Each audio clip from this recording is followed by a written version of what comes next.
Salut à tous, j'espère que vous allez bien, c'est Romain et on se retrouve aujourd'hui pour continuer à parler de l'actu du PSG avec la grosse bombe de l'après-midi. Ce matin c'était Messi en Arabie Saoudite, on y reviendra plus tard dans la vidéo, mais j'aimerais commencer par cette info d'un média local croate qui annonce un accord pour ce qui serait la première recrue du PSG cet été avec un Luis Campos qui commencerait enfin à faire du Luis Campos, ce pourquoi il était réputé au moment de sa signature. Trouver les pépites de demain. Alors celle-là, elle est médiatisée, hein, c'est Vuskovic, le croate de 16 ans, colosse de 1m95, qui a tiré plein de grands clubs en Italie, en Allemagne, Manchester City, qui selon Fabrizio Romano, avait déjà formulé une offre de 12 millions bonus qu'au prix. Et donc là, on a un média local qui annonce un accord entre le club de Hajduk Split et le PSG pour son transfert.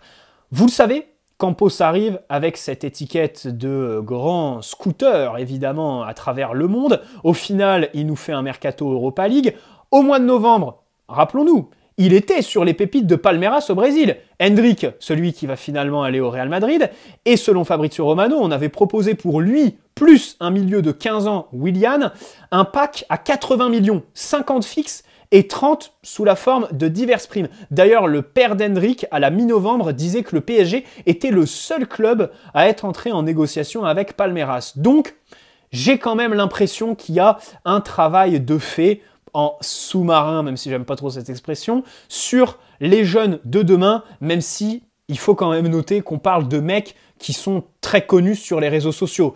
Vuskovic comme Endrick sont des gars qui ont déjà fait le tour de TikTok 3 fois. Voilà. Et Vuskovic, au-delà de TikTok, est connu dans les plus grands clubs européens depuis un bon bout de temps. Donc c'est Index, un média croate. Alors niveau fiabilité, je pourrais pas vous dire, hein, je connais pas, je suis pas spécialiste de la Croatie, mais ça me paraît intéressant d'en faire une vidéo parce que, rappelez-vous l'été dernier, comment se passe le mercato? Rien fuite. On a peu d'informations, de noms qui sortent, parce que Luis Campos maîtrise un petit peu tout. Et les seules exclusivités sur les transferts qui se sont réalisés, c'était des médias locaux. Renato Sanchez, Carlos Soler, média local à Valence, Fabian Ruiz, c'est certainement pas les médias L'équipe ou RMC Sport qui ont eu les exclusivités en premier, mais des médias locaux. Ça, on l'a dit pendant tout l'été dernier sur cette chaîne YouTube.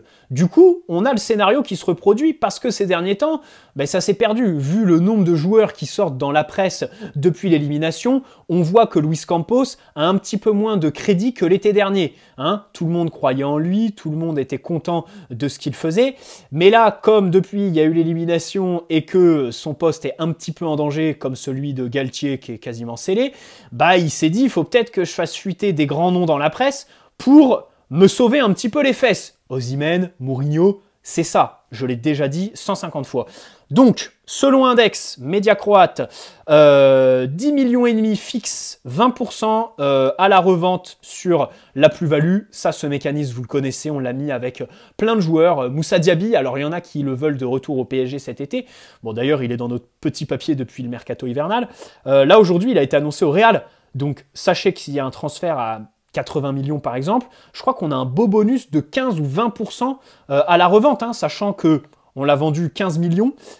S'ils le vendent 80, ça ferait quand même 15%, enfin allez, disons 17% de 65 millions. C'est quand même pas rien, voilà. Dans tous les cas, quasi autant que ce que tu vas faire sur un transfert sec direct de Mauro Icardi si par miracle tu réussis à le vendre définitivement lui. Bon bref, Vuskovic, 16 ans, surclassé en Youth League, en équipe nationale aussi, voilà, qui est donc de 2006 ou 2007 et qui se retrouve à jouer avec des 2004. Il est pisté depuis quelques temps, hein, le journal L'équipe au mois de février-mars nous annonçait sur le coup, comme je l'ai dit, Manchester City aussi. Mais selon Index, le PSG est le seul club à avoir contacté son club du Hajduk Split. Voilà. Alors, à l'époque, on nous disait que l'idée, c'était de le recruter pour le reprêter tout de suite à son club actuel pour la saison prochaine. Là, on ne sait pas si dans le cadre de cet accord, il y a ça. Ça, c'est ce qui était dit il y a 2 mois par l'équipe. Je pense que si tu as réussi à boucler le dossier aussi rapidement et aussi facilement avec son club, c'est peut-être parce que c'est inclus dedans. Mais à voir. Il y a quelque chose à prendre en compte aussi. Il a changé d'agent récemment. Et évidemment, c'est quelqu'un de très connu qui cet été devrait faire son retour sur la scène PSG, Pini Zahavi. Celui qui était un petit peu au milieu du transfert Neymar en 2017. Eh bien, représente les intérêts de Vuskovic. Je crois que c'est un agent israélien, si je dis pas de bêtises. Et comme on va parler plus tard dans la vidéo du possible départ de Neymar cet été, je pense qu'il devrait avoir un espèce de mandat pour essayer de le caser, sachant qu'il est proche et du PSG et de l'entourage Neymar. Voilà. Donc c'est un défenseur central qui est droitier, qui peut jouer à gauche ou à droite d'une défense à 4, mais aussi milieu défensif parce qu'il est très à l'aise avec le ballon. Évidemment, il est comparé à toute cette génération de défenseurs croates très très bons. Gvardiol, d'ailleurs Gvardiol qui a été cité dans les petits papiers du PSG par RMC Sport. Et au sein du club, je pense qu'il faut se détendre là. Je sais bien qu'il faut se mettre les supporters dans la poche après l'élimination, sauver un petit peu certains postes, mais à un moment donné, si t'es Guardiol qui a quand même la première ligue à ses pieds, qui en rêve et qui coûte une blinde, bon, on va se calmer sur la démagogie. Donc lui, évidemment, Vuskovic est très bon avec ses pieds. Il est grand, même si on sait avec Bichabou que ça ne veut pas dire grand-chose. Il faut garder cette qualité quand tu arrives dans le monde pro. Il est très dur sur l'homme dans les duels, dans les airs. Bon, pareil, il tacle bien malgré sa grandeur, on va dire. Bonne anticipation et sens du placement. Bref, bon, je vais pas vous mentir, j'ai lu des rapports de scouting, mais pas regardé directement. Les vidéos compilations, c'est souvent trompeur. On a face à nous, je pense, la palette d'un défenseur très complet. Par exemple, je préfère le signer lui pour 10 millions plutôt que de faire Evan Ndika, libre, à qui tu vas donner 50 contrats, une grosse prime à la signature et un gros salaire. Voilà, j'en ai déjà fait une vidéo il y a 15 jours, je crois, sur lui. Je ne veux pas le voir signer au PSG. Je préfère ce crack pour dans 2 ou 3 ans, voilà, plutôt qu'Ndika tout de suite. Et qui, avec son contrat de 5 ans, va boucher l'éclosion de cracks comme Vuskovic par exemple, et avec son salaire, sa prime à la signature. Donc voilà. Et c'est pour ce genre de coup qu'on attendait Luis Campos. La réalité, c'est que si ça se fait, je suis très content.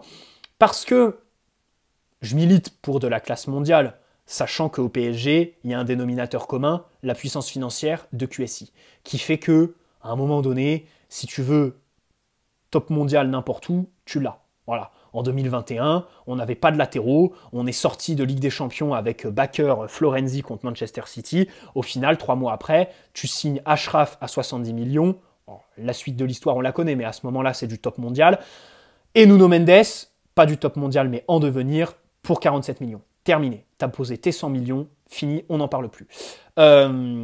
Si, au final, on en parle, puisqu'Achraf Hakimi ne fait pas l'unanimité, mais ça, l'autosuffisance des joueurs dans le système PSG et dans l'environnement de la ville de Paris, c'est encore autre chose. Bon, une fois que tu as dit ça, il faut quand même nuancer. On le voit aujourd'hui avec Osimhen, par exemple, au PSG, les top prospects, à part l'argent, la ville de Paris qui peut attirer parce que quand tu es une rockstar aujourd'hui, footballeur, tous les événements, c'est là, c'est pas dans la ville de Manchester où il fait nuit à 15h. Si tu veux sortir et tout ça, la réalité, c'est que c'est quelque chose qu'à prendre en compte pour les supporters. Le projet sportif, bon écoutez, moi je suis footballeur, j'y crois pas beaucoup. Et évidemment, surtout ces top prospects, on peut plus trop rivaliser aujourd'hui avec la Première Ligue, qui semble destinée à Osimhen, ou alors le Real, sur le dossier Bellingham, Tchouaméni l'année dernière. Tchouaméni français, pour les défenseurs du projet Île-de-France. La réalité, c'est qu'aujourd'hui, voilà, les jeunes Français, je pense qu'ils regardent beaucoup plus le Real Madrid, ils s'identifient beaucoup plus au Real Madrid, au Barça des années 2010, plutôt que le PSG ou les grands clubs français. Parce que la réalité, voilà, c'est qu'aujourd'hui, le modèle des jeunes, c'est s'expatrier, aller à l'étranger. Donc voilà pour ceux qui voudraient mettre de l'identité avant la compétence et le savoir-faire du ballon dans ce club. Donc au PSG, tu as cette nécessité aussi de savoir façonner tes cadres, en fait. Verratti, tu vas le chercher à Pescara, pas d'étape intermédiaire, terminé. Marquinhos, c'est un petit peu pareil. Après, bon, Thiago Silva, Thiago Motta, c'était aussi, ils arrivent sur le tard, hein, c'était des stars qui étaient un petit peu, pas sur le déclin, mais qui étaient à un âge avancé. On ne parle pas d'un Bellingham qui a 21 ans ou un Tchouaméni pareil, voilà, ou Osimhen qui en a 24 je crois. Motta a 29 ans quand il arrive. Bon. Donc, pour moi, très bon coup de faire ce genre de joueur. Bref, ce matin, l'AFP, Agence France Presse, nous annonce qu'une source saoudienne leur a dit que le deal est bouclé avec Lionel Messi, que c'est énorme, contrat entre 400 et 600 millions par an. Dans ces sphères-là, on n'est plus à ça près. Alors, il y a beaucoup de gens qui ont donné du crédit parce que c'est du journalisme d'agence. Donc évidemment, ils ont une réputation très sérieuse parce que les journalistes à l'AFP, c'est pas des vedettes, c'est pas des mecs que tu vas voir sur les plateaux télé. Il y a un objectif d'exhaustivité. Quand tu fais du journalisme d'agence, tu dois tout couvrir en fait, en premier. Et tu t'adresses pas au grand public, mais aux médias. Les dépêches AFP, elles sont très courtes et elles sont adressées aux médias, pas au public. Après, elles sont relayées. Par exemple, quand il y a un décès, la famille s'adresse à l'AFP, comme le PSG, pour confirmer la sanction de Lionel Messi. Donc évidemment, on pourrait croire que c'est ultra fiable, que voilà, c'est la sainte parole. Mais en réalité, j'ai passé un examen la semaine dernière en sociologie des médias, donc je suis désolé de vous le ressortir, mais franchement, je l'ai appris, je vois pas pourquoi je ne dirais pas, que les journalistes, donc à l'AFP et dans le journalisme d'agence, dans le journalisme en général, même si je pense que ça se perd, on pratique ce qu'on appelle la triangulation, qui vise, quand tu as une information, à la faire confirmer par 3 sources différentes, de 3 domaines différents, et qui n'ont rien à voir entre elles. Et ça, c'est un mot d'ordre pour les journalistes d'agence, plus que tout autre journaliste. Voilà. Là, j'ai pas l'impression que ça a été respecté par l'AFP, qui nous dit, précise bien, une source saoudienne. Par exemple, ils mettent pas une source dans l'entourage de Lionel Messi, ou alors un avocat des instances internationales chargé de faire le mouvement, de rédiger le contrat.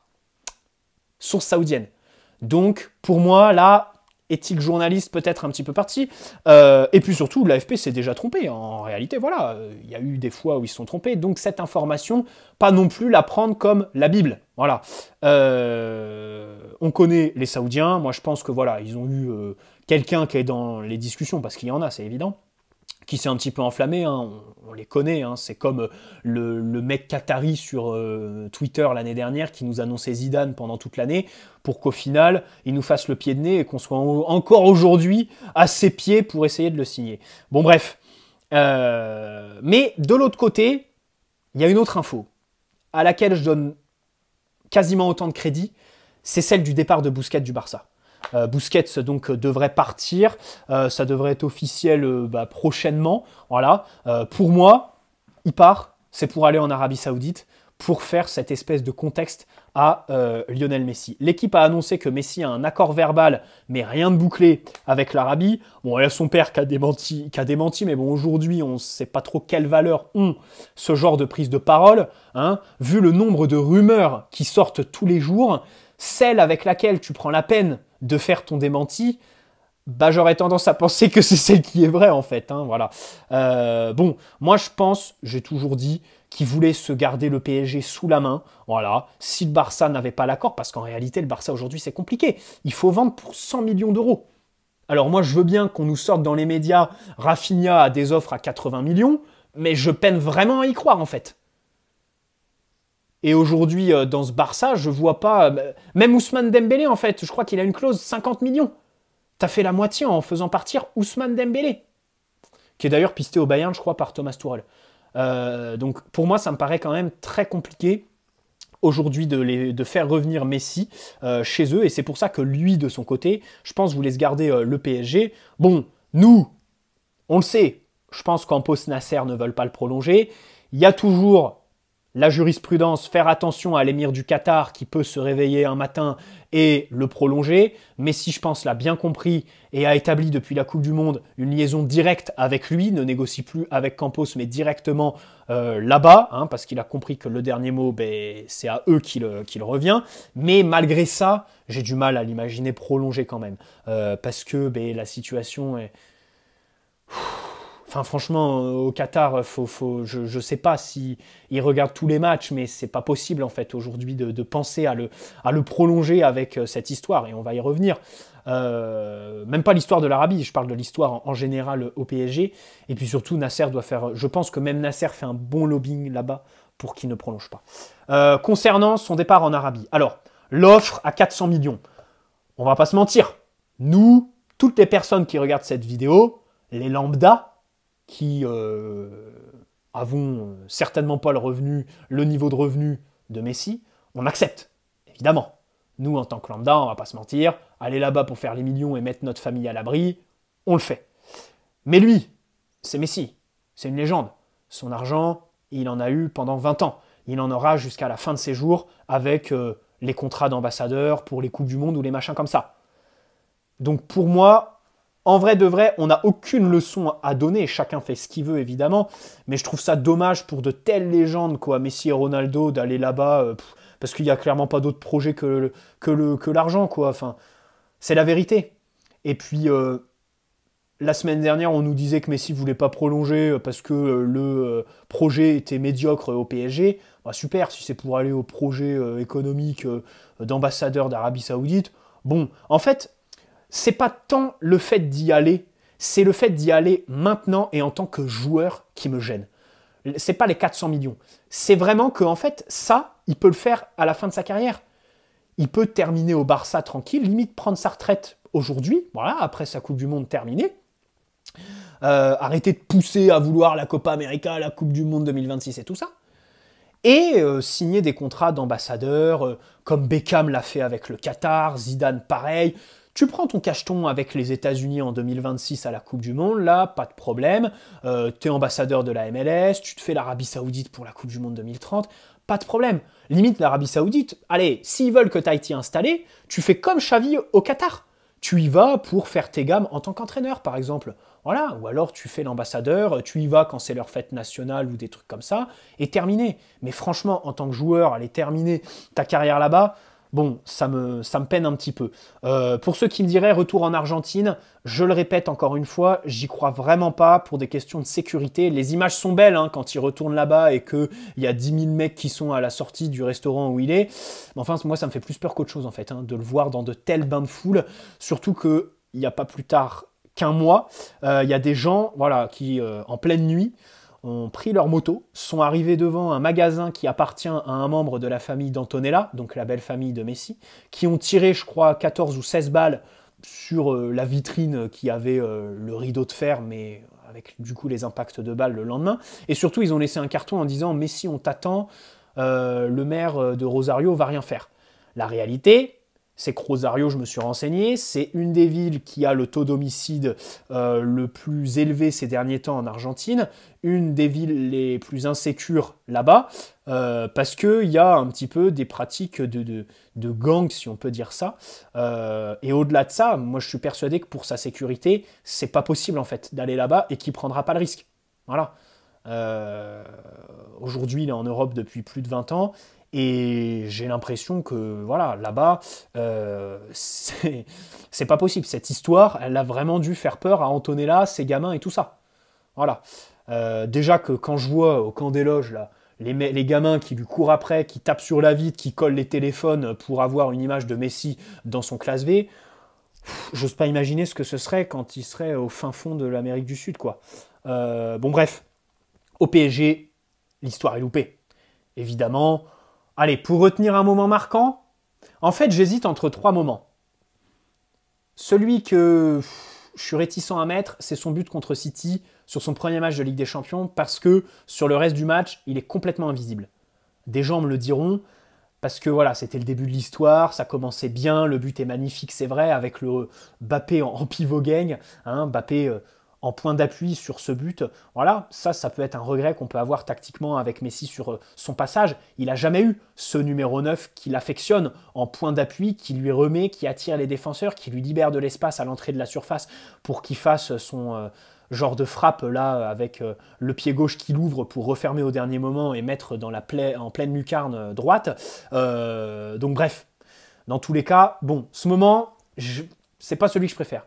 Par contre, Il y a le PSG-OM de février où il fait vraiment un match plein. Et aussi pour moi le match aller contre Benfica. Alors c'est Verratti, comme je le disais hier, qui est élu homme du match. Mais il marque un super but Messi et il fait une grosse première mi-temps. Vraiment dans le jeu, c'est un des matchs, c'est la Ligue des Champions aussi, à la différence de l'OM qui est la Ligue 1. C'est vraiment un match où il a été consistant. Parce que contre la Juve aller-retour, il est vraiment pas bon, quoi. Il disparaît complètement. Il fait une passe décisive sur le but de Mbappé, mais la passe décisive, en fait, si t'es logique, tu lui comptabilises même pas. Parce que le but, c'est Mbappé qui va se le chercher à lui tout seul. Bon, l'histoire n'a jamais pris. D'un point de vue sportif, pour moi, c'est impossible. Enfin, c'est impossible d'analyser d'un point de vue sportif Messi. À part dire le PSG qui sortait d'une finale et d'une demi-finale avec Di Maria sur le côté droit qui défendait pour les deux autres, mettre Messi à sa place qui ne court pas, ça n'a aucune logique. À partir de là, qui court pas, on le savait tous en fait. Le problème, c'est d'avoir mis ce Messi qui court pas à la place de Di Maria et à côté de Mbappé qui lui aussi court pas. À côté de Mbappé qui est le projet de l'équipe, alors que Messi a besoin d'être le projet d'une équipe pour performer. À partir de là, pour moi, sportivement, il n'y a plus grand-chose à dire en fait. Les quelques coups d'éclat parce que ça reste un grand génie du ballon. Et puis surtout, en fait, je vois pas pourquoi on analyserait sportivement, sachant que sa signature à la base est politique, marketing. Et là-dessus, c'est réussi. On a vendu les maillots, on a les Argentins qui viennent au parc et qui dérèglent complètement le marché de Ticket Place. Pour Messi, il est venu parce qu'il voulait garder son salaire qu'il avait au Barça et que le Barça pouvait plus lui offrir en 2021 avec leurs problèmes. C'est réussi, il a pris le salaire sur 2 ans, il s'est préparé pour sa Coupe du Monde. Donc en fait, si on veut parler objectivement avec tout ce qui... Enfin, c'est réussi. Enfin, c'est de l'humour, évidemment, ce que je dis, hein. C'est du sarcasme. Mais voilà, on l'a signé politiquement parce que l'émir s'est levé un matin, a vu que Messi allait partir du Barça. Il a dit à Leonardo, mon coco, tu te calmes, ton dossier Paul Pogba, tu le fous à la poubelle. Et Messi, hop, on le signe en 4 jours. Terminé.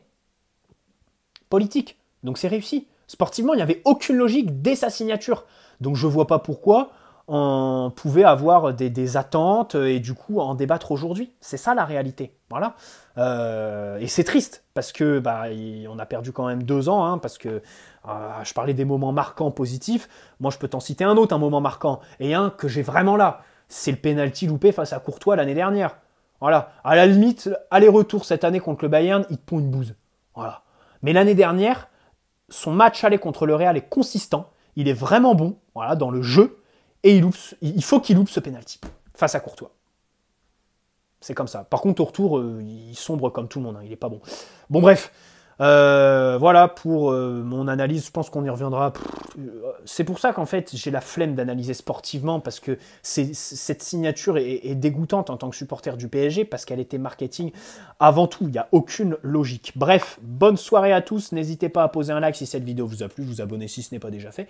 Et puis, on se retrouve prochainement pour continuer à parler de l'actu. On espère que ça va se confirmer pour Luka Vuskovic, là, le petit croate, hein, que les médias français vont nous confirmer ça. Ciao les amis, prenez soin de vous.